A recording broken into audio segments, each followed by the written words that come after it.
tous les jours, tous les matins, matin au soir. Hein. Jusqu'à maintenant, on avait eu, on devrait avoir une réunion le 10 de la semaine dernière pour parler affaires avec le directeur.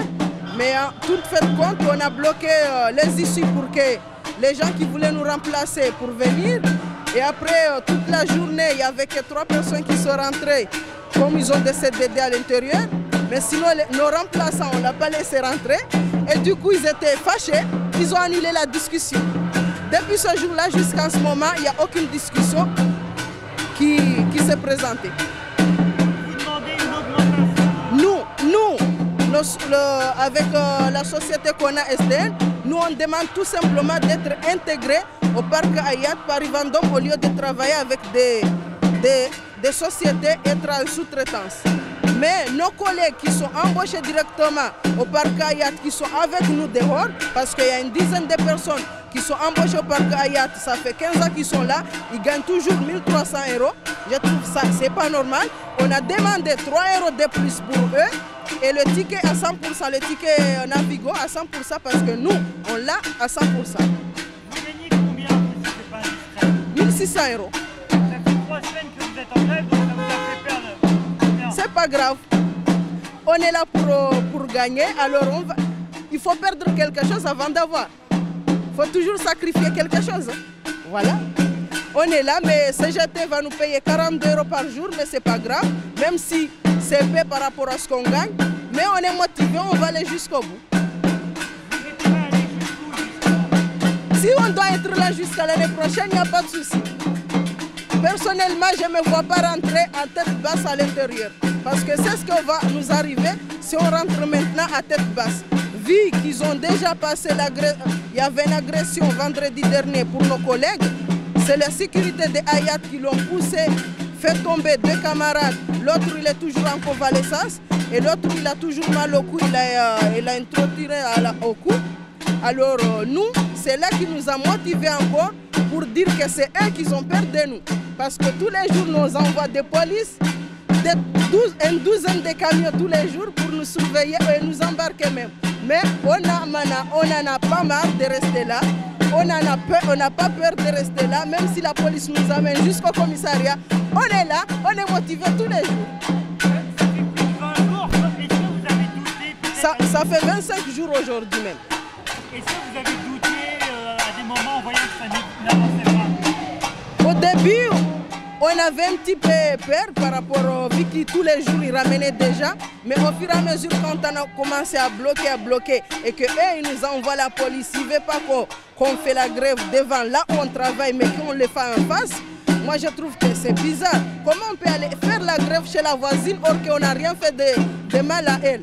On travaille ici, ça veut dire que c'est eux qui ont peur de nous. Un jour ou un autre, ils vont craquer. Vous espérez qu'ils craquent bientôt? Comment? Ah ben très bientôt, j'espère. Avec tout ce qu'on fait tous les jours, j'espère qu'ils vont craquer. Déjà, les chambres maintenant, ils sont en prix bas. Vu qu'il n'y a pas beaucoup de clients, alors ils ont intérêt à ne pas détruire leur image des palaces.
25 septembre 2018.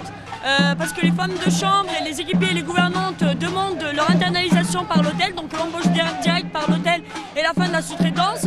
Et les salariés de la sous-traitance et de l'hôtel réclament des augmentations de salaire pour les salariés de l'hôtel, une augmentation à hauteur de 3 € de l'heure. Ils demandent aussi l'amélioration de leurs conditions de travail. Ça, c'est les revendications principales des salariés.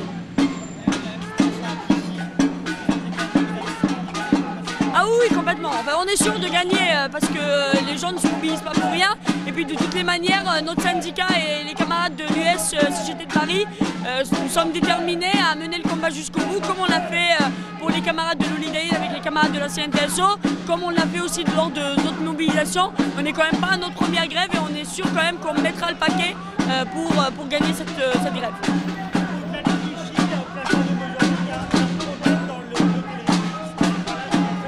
Ah oui, complètement. Là, en fait, au parquet de Vendôme, c'est quand même le seul palace parisien qui maintient ses salariés en sous-traitance. Alors le statut social est quand même assez différent par rapport à Clichy. C'est-à-dire qu'ici, les femmes de chambre, les équipiers et les gouvernantes ont mené des bagarres, des grèves en 2013 et en 2014 qui leur ont permis effectivement d'obtenir un statut social plus important ou même à la hauteur du statut social existant dans les palaces parisiens. La question, si vous voulez, c'est surtout une question de reconnaissance du travail de ces salariés-là parce qu'ils en ont marre d'être sous-traités, ils en ont marre du passage systématique des entreprises de nettoyage qui défilent tous les 2-3 ans. Et en fait, ce palace-là, il n'a pas toujours été palace. Il était d'abord un 4 étoiles, puis il est passé 5 étoiles, puis il est passé palace. Et cette augmentation en gamme, c'est le fait du travail minutieux et le travail très important qu'ont fait les salariés de la sous-traitance. Et donc, c'est aussi une question de reconnaissance du travail des femmes de chambre et des gouvernantes.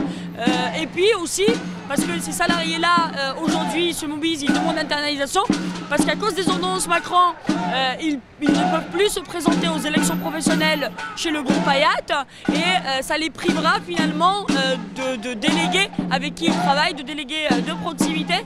Et donc c'est pour ça qu'ils ils jouent un peu, si vous voulez,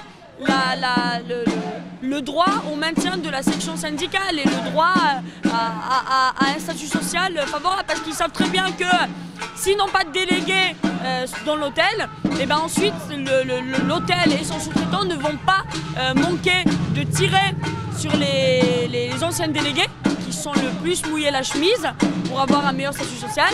Ils ne vont pas hésiter à licencier, et puis ensuite derrière le licenciement de ces délégués-là ou des attaques des délégués, c'est le statut social qui est menacé. Et elles savent très bien que 2013 et 2014, c'est pas si vieux que ça. Elles reviennent de très très loin. Avant, dans ce palace, les femmes étaient payées à la chambre du temps de la Française de service.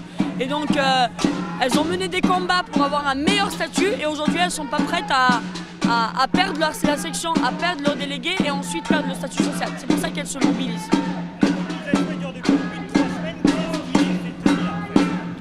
Ce qui les fait tenir, si vous voulez, c'est que c'est à la fois la solidité du groupe, parce que comme je vous ai dit, la section existe depuis 2013.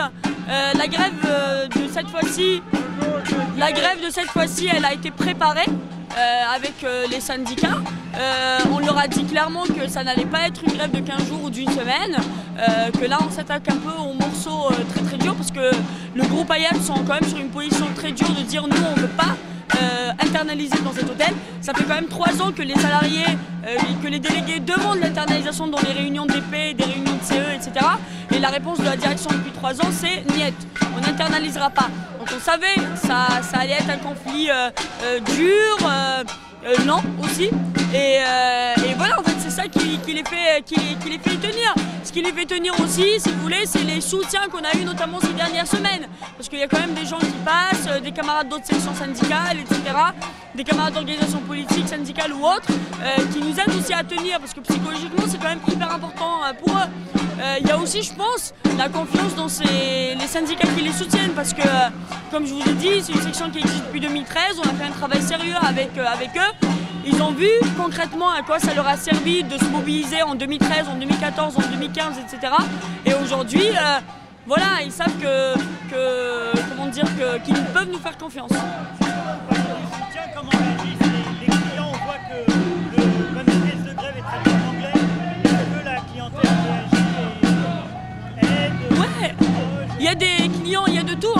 clients qui peuvent être parfois y compris un peu rudes. Il y avait des clients qui jetaient de l'eau du troisième, je crois, oui, du troisième, mais c'était il y a 2-3 semaines, je crois, 2 semaines.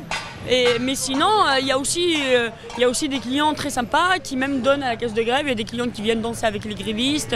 Il y a de tout. Il y a de tout. Et de la même manière, il y a de tout aussi au niveau des passants, au niveau des habitants ici. Après, c'est vrai que les habitants de ces quartiers-là, ils sont quand même beaucoup plus méchants. Hier, il y a eu les papiers qui ont été lancés. Ouais, de cet immeuble-là. Voilà. C'était, un papier non signé.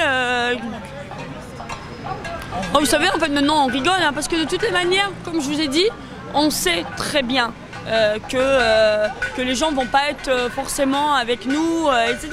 Et puis, de toutes les manières, si vous voulez, les gens qui habitent ici, dans ces quartiers-là, pour habiter à rue de la Paix quand même, c'est qu'il faut être un peu d'une certaine classe. Donc, les salariés savent très bien qu'il y a quand même une convergence d'intérêts entre eux, y compris les habitants de ces quartiers et la direction du parc Hayat. De la même manière, si vous voulez, il y a une espèce de, et ça ils l'ont compris, les grévistes, il y a y compris une complicité entre les forces de l'ordre et la direction du groupe Hayat. Parce que quand même, pour subir une agression à 6 h du matin et se faire déloger de son piquet de grève à midi, c'est qu'il y a un problème, quoi. Il y a un sérieux problème. De la même manière, pour que les autorités publiques nous disent ok, on vous autorise si vous voulez à maintenir vos rassemblements et à rester, mais de l'autre côté, enfin sur l'autre trottoir, mais pas sur ce trottoir, parce que là il y a trouble à l'ordre public, mais sur l'autre trottoir il n'y a pas de trouble à l'ordre public, c'est qu'il y a aussi un problème. Donc pour nous, en fait, il y a une complicité évidente, vraiment évidente en fait, entre les autorités publiques et la direction du groupe Hayat. Après, moi, j'irais même jusqu'à dire que c'est pas du tout choquant ou étonnant, parce que de toutes les manières, les grandes personnalités, en fait, à la préfecture, à la police, etc., c'est quand même pas des gens qui traitent dans l'hôtellerie économique, en fait. Hein. Voilà, disons les choses clairement. C'est des gens qui traînent pas dans l'économie, qui traînent plutôt dans les hôtels de luxe. Donc voilà, tout est dit, quoi.